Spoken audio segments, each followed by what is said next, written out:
कलाहांडी जिले में मातिछंती चोर तुलापड़ा गाँव सुभाषिनी दास को घरे चोरी होइथिबा अभियोग। कलाहांडी जिला नल्ला ब्लॉक अंतर्गत तुलापड़ा ग्राम पंचायतर तुलापड़ा गाँव सुभाषिनी दास शुक्रवार दिन संध्या समय घरे ताला पकाई परिवार सहित निज झियो घर भवानीपाटना को जाइथिले। एहार सुजोग नहीं दुर्बृत्त माने घर पछपट झरका भांगी घरे पशि पाखापाखि 10 लाख टंकार सुना गहना और टंका चोरी करी नहीं जाइथिबा अभियोग आनी नल्ला थानार द्वारस्थ होइछन्ति। एठारे सूचना योग्य जे एही 2 मास भितरे नल्ला अंचल 45 रु अधिक चोरी होइथिले मध्य पुलिस चोर को धरिबारे विफल हेउथबारु साधारण लोकंक नजरे पुलिस उपरु भरोसा तुटी जाउथबा साधारण रे चर्चा हेउची।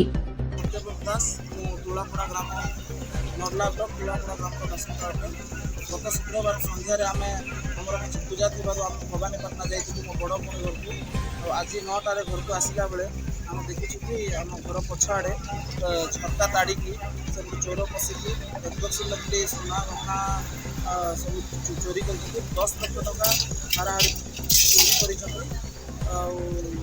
नल्ला थाना द्वारस्थ होती नल्ला सार 40 चोरी है 6 मास सर पुलिस के अनुरोध करुचु कि आमर टंका आउ सुना गहना फेरा जाऊ कारण सर मो भूमिर बाहर अच्छी तो से टंका पैसा सब संग्रह कर। ब्यूरो रिपोर्ट ओडिशा प्रयास न्यूज।